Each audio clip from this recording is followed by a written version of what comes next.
Hello and welcome. Today I have another chapter of the Daisy Journal to show you. I thought we might work on it together.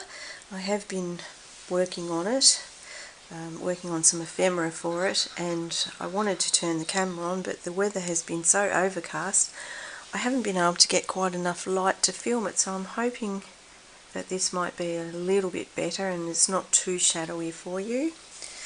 So what I thought I'd show you today is how that you can get quite a bit of ephemera out of one sheet of paper, so that you're not using up a lot of paper, or if you don't have a lot to spare, how to get the best out of one sheet of paper. And I'm just using a 12 by 12 sheet from this Craft pad, but you can use anything that you have. This is just a very neutral toned one, which means it goes with everything, so it doesn't really matter what colours you're working with. It's very practical.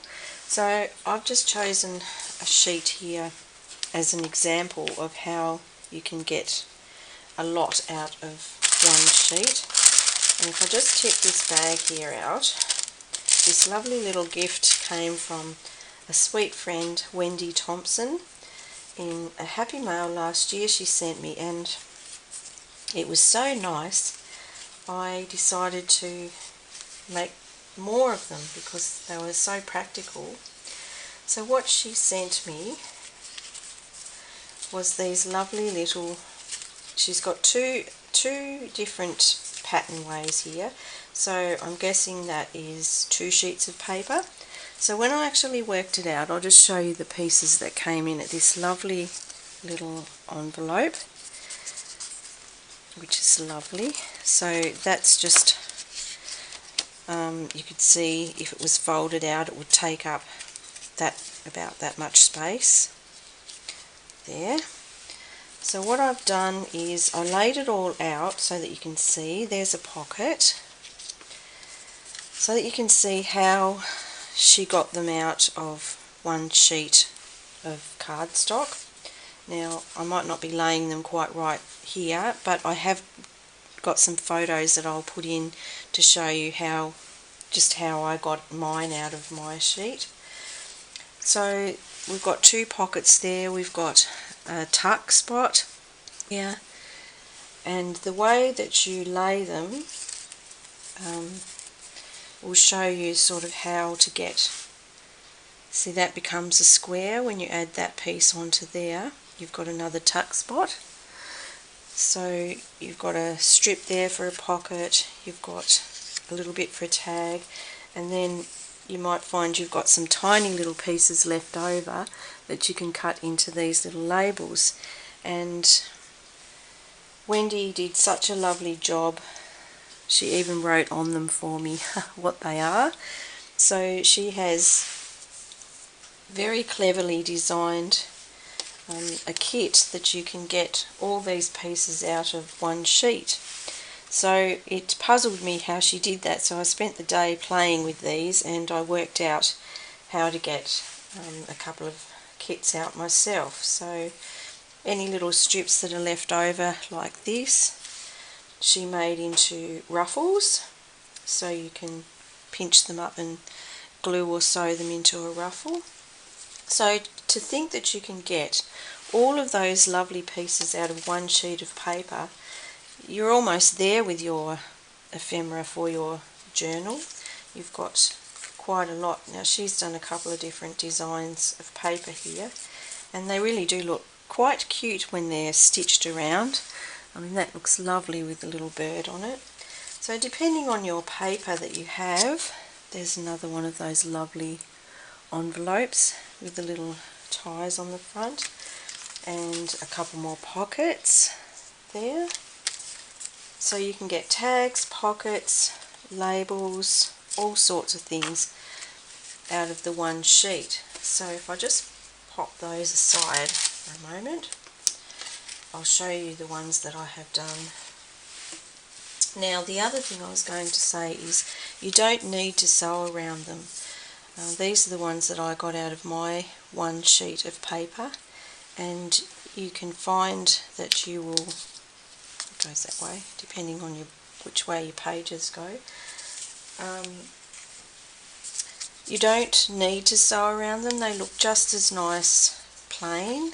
See, they're left over for your tags and labels, and by the time you design your own little page layout, you can actually add your crochet trims, your ribbons. You might want to put little clusters on them. You might want to add words to them. This is the ruffles. So you take your strip and you can stitch across them either with a zigzag stitch or a straight stitch, and you just ruffle them up on your machine, and I will try and put a clip in where I have done that so you can see how that's done. Okay, so to make a ruffle, the easiest way is to start with just a couple of little folds on the top of your piece of sari silk or ribbon or whatever you want to sew, and pin that down with your foot, your presser foot, and then put your needle through the first little fold, and then just very slowly to start with till you get used to it, you just start to sew, and as you go you can use a bone folder, or if you don't have a bone folder you can even use a credit card just to push your little ruffles up underneath like that as you go. Hoping you can see that and I'm not in your way. So you just push them up gently like that. Just hold them down with your finger until they get caught under the foot, and you just keep going until you get to the edge, the end of your ribbon. So you can make them either really random and not particularly even if you like that kind of look. If you prefer it to be even, then you need to be more careful about how you tuck up your little folds, and maybe do 3 or 4 at a time and hold them so that they're nice and even where you want them. And you just keep tucking like that, just pushing it up with your device, whatever you choose to use. You can use whatever you've got around. If you've got even a little pair of scissors, you can use the tip of the scissors to push them up. I'll just show you that. I've got a pair here. So you push them up with your scissors so you get a little bit like that, and you just keep tucking. You can make them deep like that, or you can make them really close together. If you want deeper ones, you just come further apart, and that's how you make your ruffle. So as you get used to making them, you'll go a bit faster, but to start with it's better to just take it really slowly until you get the feel for how that's working and how your sewing machine works. Everyone's different. So your bone folder, you do the same, just push it up. Some things work better than others, you'll find. The bone folder does tend to slip a little bit, but it will work if that's all you've got to hand. I find these simple cards, old cards, work just as good as anything, and nearly everyone's got one of those lying around somewhere. So if you go a bit off course, like we've got a bit off course, then you just straighten it back up, make sure it's straight through your machine, and then just keep going. Make a couple of ruffles so you're nice and straight. Put your foot down and just keep going like that till you get to the end. I've got quite a long one here, so we can keep going for a while.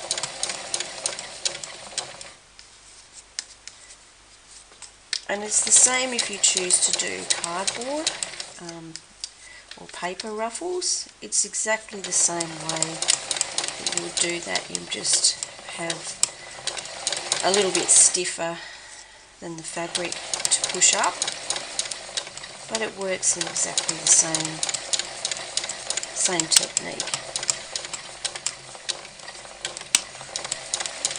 So So you can just keep going right to the very end of your fabric like that.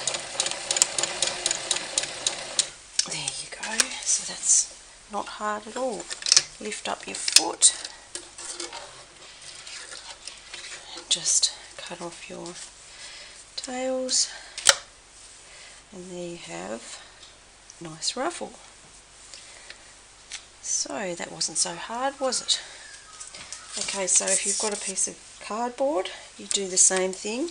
You might want to start off your folding to just help get it under the machine how you would like it. So you can use a zigzag stitch on your paper. If you want to change over to a zigzag, you can. I'll just switch that over just to give you an example. So again, you find working with this is a little bit stiffer, so you need to really push it to get your folds in your, put your needle down in the middle of your piece of paper, and we're zigzagging with this one, so that'll give you a little idea of how that works. And you might find it a bit stiff to start with, but it'll work out okay. So you're just zigzagging along the middle, picking up, pushing your card, which is going to be stiff, but it'll work. Straightening it as you go, just push it down a little bit. So you can do that the same way. There are many other ways of doing these too, these cardboard ones. There are dies you can get that will make the marks for you, and you can just fold them up. But this is just showing you how to quickly do one on the machine if that's what you've got at hand. So there you have a little cardboard ruffle. So I hope that helps, and that you can find that easy enough to see how to quickly make a ruffle if you would like to. I've just added some crocheted ribbon. You can add any kind of ribbon that you have to it, but the stitching just gives it that little bit of extra. Some people like the sewing and some people don't. Some people can't sew, so they don't do that, but so that's what you've got. You've got with sewing and without, and gives you an idea then of how that looks. And you can have your crocheted bit and sew around that. So there you've got your pockets and tucks and everything all ready to go. You've just got to put that onto your page.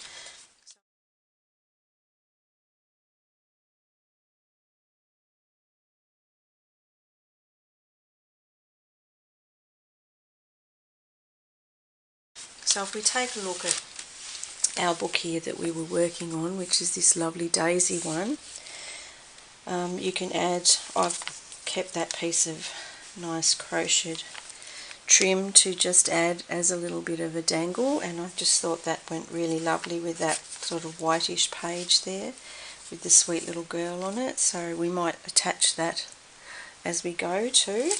So that's another thing I thought of. Right, so let's have a look. This colour here I thought went really nicely with the daisy, so we might pick that. So I'll just pop all these others aside, but I just wanted to give you the idea of how they can actually be done with just one page to save your paper a little bit if you're finding it hard to get more stock and you've only got very slim amount left. Then you can do an amazing job if you sit and think about it for a while and work it out. So what we've got here is we've got these lovely pockets that could go anywhere. So just find a spot where we can put one that you can see how they actually look in the book. So there's a nice tea-dyed piece of paper, and you can have your pocket going that way, and then you've got room there to tuck in your lovely tags. So we could put one there. This one is your one going the other way, so you could either have it close to the spine and go in that way, or you can have it on this side of the page like that and tuck your piece. Oh, sorry, am I in close enough over that you can actually see that? Sorry. So there we have your tuck spot on that side of the page. So they work on either side, and you can see how that colour picks up quite well with these lovely ladies, little girls with their pretty yellow dresses. So we might glue this one down because it looks quite good here in this position. Now I've left the strings attached there. You can trim them off if you like to have a neater edge. I just glue down the very edges, sort of where I have sewn for those, and I'm using the art glitter glue because it dries fairly quickly and hangs on quite well to most things you're going to use in your journal, including fabrics. So it's really good for doing little jobs like this where you're trying to film it. So you've got your little strings there. If you don't like those, you can snip them back to the very edge. So there you've got a lovely pocket ready for a pretty tag to go in, and we might make a pretty tag after to go in there. We probably need quite a large one. So if we go over a little bit further, we've got these sweet little tags here which can go either or. Those two go that way and that one goes that way. So we'll find a nice little spot where we might like to put one of those in. She's a sweetie, isn't she? Dear little Daisy. So we've got quite a good spread there. That would be a nice spot. Now we could either have pocket, like this lovely pocket here, which would fill that space quite nicely. We might put that in there as we go. Now you can tea stain your pages if you like, or you can colour them up with ink or different colours. I've just left this one fairly plain because whoever ends up with it might have their own style of what they'd like to do with it, so I haven't really put too much colour or anything into it. I've tried to leave it fairly neutral. So I've put that pocket sort of in the middle there rather than over to one edge, because that allows you, if you would like to add a bit of lace like this for example down the side, you can still do that and you're not interfering with your pocket at all. You've still got plenty of room there for your pocket. So that's something that you can think about, especially for the beginners who really haven't got sorted out in their mind yet how it all comes together, and they might feel that they need a little bit more experience to do things like that. So that looks quite sweet on that corner with the beautiful yellow daisies, yellow and white daisies. You could have them there, or you could go over and find a spot in a bit closer. You might want to put it onto a shorter page, or you might just prefer to have it on your blank pages. See, there's that gorgeous daisy page there. You could have it on there. You've got a mermaid there. You've got a corner there which you put them on. So we'll just keep going through. I've deckled the edges on these too, so you've got that really kind of crinkly kind of edge on it. So as you go along through, you might decide, well, I've got quite an open space there, I'll come back and decorate. So I might just pop something like that there, and that just adds a starting point that you can then come in with your other decoration. So now you don't have to have these as a pocket. You can have it just as a decoration and then just add something over the top of it if you like, which you can. Want to keep it a pocket, just do that side and this side here. If you want to have it as just a decorative piece, you can glue all over it. You can have it either way, so it doesn't have to be a tuck spot. You might decide that you just want it as a decoration, and you might want to come in here and add a really pretty snippet with some laces and flowers or something really pretty over the top, and that's just your background to sit it on. So that's a thought. Or you could have it as a tuck spot and you might want to pop a tag like that in it. So that will give you an idea of where to go from there. Okay, so another thought. What have we got? We've got another pocket in here. I might go into remember that we've got 2 signatures in this one, so you might want to balance them out and have not everything in the first section. You might think, okay, well, I'd like to have some in the second section as well. So here we've got another pocket that we can pop down there. And just look at this as the base for you to bounce off, really. You've only used 1 sheet of paper so far, so you haven't wasted a lot of product getting to this stage, and it sometimes is enough to help you just find something to get started and to bounce off. You might need to just have something down there that helps to help you decide what you need to pull in colour wise perhaps, or where you want to go from there. If you're not really sure and you're just starting out, it's often hard to make these decisions. You might just think, well, I'm not really ready to leap in and do a lot just yet, I'll take it slowly. So you might just think, well, something very basic like that is your foundations, and from there you can just add whatever your little heart desires, really. You can think about it for a while and have a look at it, have a look at what you've got in your stash, what sort of things might go. I mean, some people like to collect all kinds of things that might blend or go with your theme, if you actually have chosen a theme, whereas other people like to have a more eclectic style and they just put all sorts of things in together. It depends on the kind of style that you like to work with and what you want to create. So here we've got another spot that we might put, so we might want to just add a little corner to even that side, which kind of blends in your daisies, so it makes your eye sort of go along the page. So that is another way of inspiring the person looking and enjoying it to follow through on the page.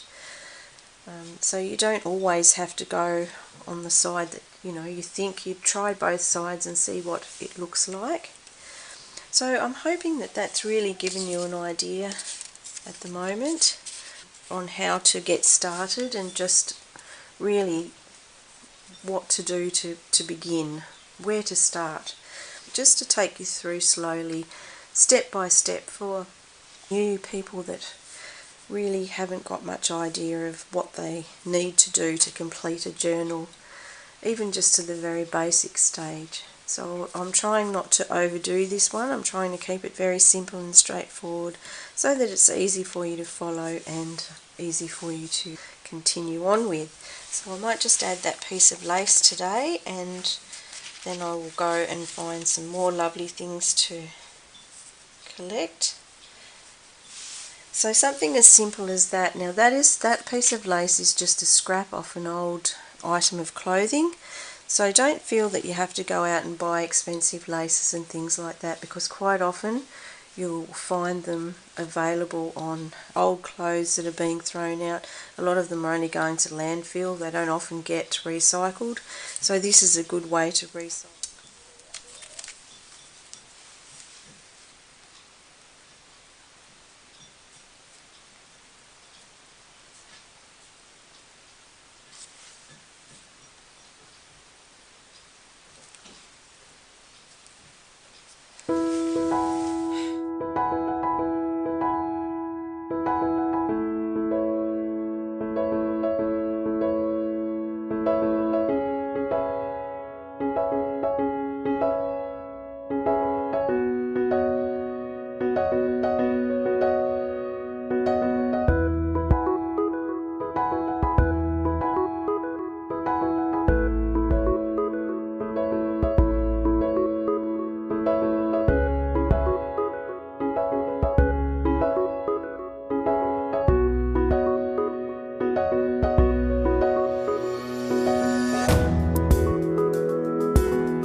thought we might do a little bit of stenciling. So if we find some pages that need a little bit of life and a bit of colour, something that you can do to add that is to add a little bit of stenciling.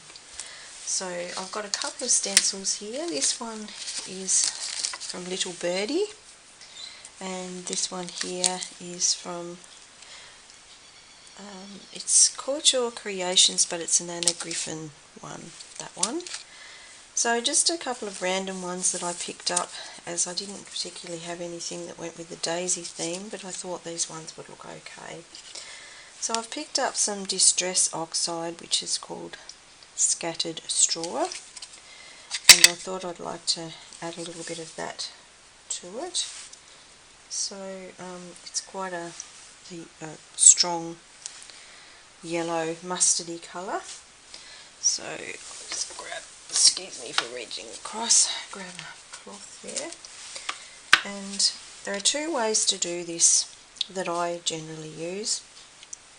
If you want heavier inking, I'd go with something like this, but if you want a really light feather soft touch, I use these really soft makeup brushes, and you don't have to get expensive ones, you can just get any cheapo ones that have a nice soft bristle, and you just gradually work your way across your page, catching your little flowers as you go. And you might not necessarily want to do the whole image, you might just want to get the image across a corner. You might want it to just fade out a little bit rather than have a really heavy look. So you just pull it back and see if you're happy with the look, and that's very soft and delicate, you can see there. If I move over to another spot here, I'll show you what it looks like with a heavier attempt, and this time I'm using the inking sponge, and this gives you a much heavier, so if you want a lot of colour on, this will give you a look with a lot of colour. And of course you can place those wherever you like that suits your page style design. You might want one here and there, you might want a heavy corner, or you might just want just a little bit across the page. So that's the kind of look you will get using one of these. Now that's, you can see the comparison between the two, that's much heavier, you'll get a lot more ink, and I might come back in with the soft brush and go over in between with a little bit of a lighter look, which you can see from this one is very gentle. So if you wanted to bring in, say you wanted to fade out to a little bit of a softer one in the middle, you just bring your softer brush in and you can get a real delicate faded look, so they're not all so heavy like that. You might want a soft one over this side as well. So you don't really need to have heavy colour, or you can add a little bit of both. So that might give you a nice background for something else that you had in mind to do. Just a thought. So that's another process that you can do to add a little bit of colour and life to your pages. And I thought also, while I was away, I went and made a cute little paperclip tag. Now they're very easy to make. That's just a piece of paper bag on the back.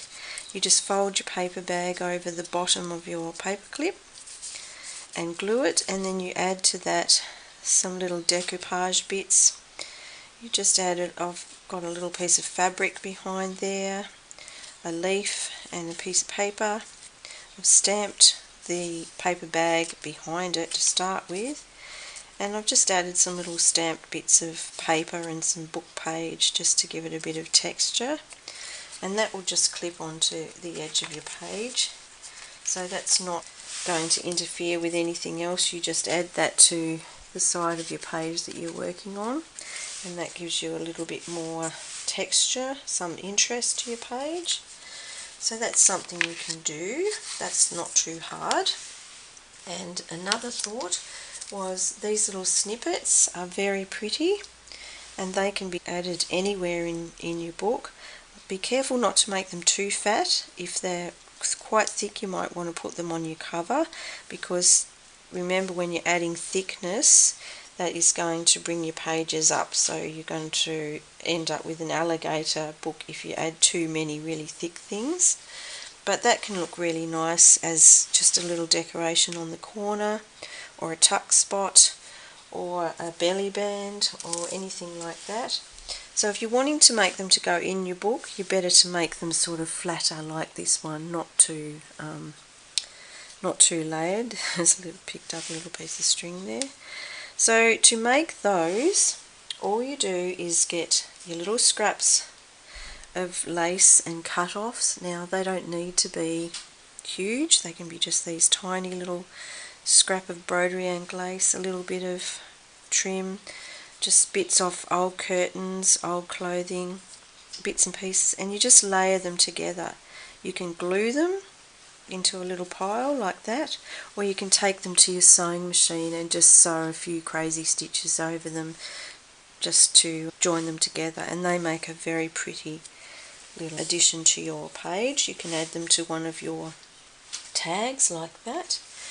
And speaking of tags, I found these lovely little ideas to go on your tiny tags. Now these are the specimen tags from Tracy at Love Junk Journals. So you can use digitals to add to your little designs. This one you could even add like a little piece of ribbon. I've just sewn that, so you can stitch it and then just add your little digital to that to give it a little bit of texture. So that will glue across the page like that, and you could make that into a belly band or a tuck spot if you wanted to on your page. That would look nice as a little, even a crossways as a little belly band. So that's another idea that I had there. So I just thought that would give you a couple of ideas. Now if I just move over a little bit, I have made some ribbons here to go down the edge of the page, and that's always a way that you can add some colour to your book if you want to just lift it up a little bit. Now this is very soft sari silk ribbon, so it squashes down quite flat and it doesn't take up a lot of space in your book. It will sit quite flat when the book's closed. So you can use that as a little ruffle down the side. You could do it across the bottom if you wanted to, or the top, or you could use it in the middle as a tuck spot for something like a letter if you wanted to. So that is another very simple idea. So thank you for watching today. I hope that you've enjoyed that and that you've got something out of it to help you get on with your little journal, and I'll see you next time. Bye for now. Okay, so those of you that have been following me for a long time, my long-term subbies, will know that every now and then between doing my journals I do a little project as a giveaway to my subbies. And so what I've been doing is putting into a jar the names of the subbies that I know have been faithful long-term followers, and every now and then I do a draw and I check back over the last 3 or 4 videos, and if I've picked up any new long-term subbies I will add those to the jar and I will pick out a few names. So for this round I've been making some ephemera. Of course a lot has been going into this little journal that I've been making as I've been going along. So I was following Rachel from Roxy Creations with her lovely designed little pockets that she made out of book pages, and these are lovely simple little ideas to make. You just cover them and decorate them really. She has, I'll just show you on this one because I haven't finished this one yet, but you have a piece of paper, like a piece of book page rather, like this, and you just fold the bottom up like that, and you fold the end in so you get a wraparound, and then this part folds in just to the fold of the flip over, so you end up with a little pocket shape, and then you just decorate it to your own style. And she just snipped a little piece out of the bottom there and a bit in the middle so that it folded better where it joins, so you don't have that bulk in the middle, so when you fold it, it folds easy. So if you want to learn how to make those, just go over to Rachel at Roxy Creations, and she's got a great video on how to do that. So I've made this little one for our daisy journal, hence all the pretty daisies. And while I was making that, I made a few extras because I thought they were so cute and easy to make. So I thought I might give some away to my long-term subbies as their little gift this time around, and they're all very pretty. So I thought we might have an envelope. I made some envelopes. Now these were from, oh my gosh, I will put below who I followed for those. We had a lovely time making these beautiful envelopes, and they are very lacy envelopes. They're quite weighty, but they're very pretty, and you can tuck some lovely little things in there as a gift. They make a lovely little gift. So they could actually go into a journal in a large pocket. So I have quite a few of those I've been playing with that we made. There, and all different colours, and we used snippets and a little bit of the Broderian lace, lovely laces. So my little group made these as a project in our class last week, and we had quite a bit of fun making those. So I thought I would give a few away to my subbies in the next drawer, and I've also made quite a few little snippets. So we might actually add one of those to the cute little envelope. So if you wanted to make your own envelope, you could continue on and use your snippet to make your own pretty little envelope too. Now they were just made out of tea-dyed paper and decorated with some stenciling over the back. So we stenciled over the entire sheet at the back, and you can see it's just coffee stained or tea stained paper on the inside, and just folded into thirds with a little piece snipped out to make it obvious and to help reach in and out. And look, you can put a little tea bag in there and give it as a gift for a friend if you like. It's another idea. So there you go. I just thought I'd share that with you today, as it's been a while since I've done a little subby giveaway. So that will be the next one. And ladies, I shall let you know in the box below if you're drawn. If I need your address, I'll put a little note next to your name to get in touch. And good luck, and see you all again soon. Thank you. Bye for now.